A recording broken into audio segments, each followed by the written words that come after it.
तुमचे असे काही मित्र आहेत का तिथे पैसे घेतात आणि पैसे देत नाहीत? हे अशा नालायक लोकांना नाही व्हिडिओ पाठवा.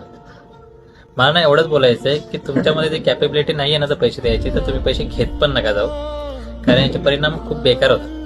म्हणजे एखादा चांगला मुलगा आहे, सपोज एखाद्याने पैसे मनापासून दिलेत तुम्हाला आणि त्याने ना तुम्हाला पैसे दिले आणि तुम्ही पैसे ते रिटर्न नाही केले, तर त्याच्या मनातून ना काहीतरी वाईट निघतं. म्हणजे तो तुम्हाला बोलून नाही दाखवणार ठीक आहे तुम्ही जवळचे आहात, सध्या मनातून निघतं, कारण त्याला त्या पैशांची गरज असते. आणि अशा टायमाला तुम्ही त्याचे पैसे दिले नाही ना की ते शब्द लागतात रे, बेकार लागतात.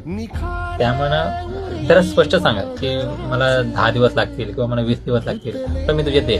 जर सपोज तुला देता येत नाही ना तर 100 रुपये तू घेतले ना, त्याच्यामध्ये 10 रुपये त्याला दे. आणि तो खुश होईल की बारे मला त्याने थोडेफार काय होईना त्याच्या हिशोबाने ते दिले. पण तुम्ही तुम्ही एन्जॉय करताय, मजा करताय, गाड्या घेताय, फिरायला जाताय, जेवायला जाताय, ह्या गोष्टी तो बघतो ना यार, नोटीस करतो ना. मग त्याच्या मनाला वाईट नसेल वाटत की यार तुम्ही पैसे घेताय झाले ना माझे पैसे देत नाही. अशा टायमाला त्याच्या मनातून खूप बेकार निघतात. हे ह्याच्यातून जे निघतं ना, हे आपण बोलतो ना तोंडातून किंवा शब्दानं मित्रांमध्ये बोलतो, शिवाय घालतो, ह्या कुठं नाही लागत, काय त्याचा काय फरक नाही पडत. पण इथून जे निघतं ना हे बेकार लागतं, बेकार लागतं. त्यांच्याकडून 100 घ्या, 500 घ्या, 10 वेळा फोन करत असेल, अरे पैसे दे ना भावा, पैसे दे ना, मला गरज आहे, मला गरज आहे.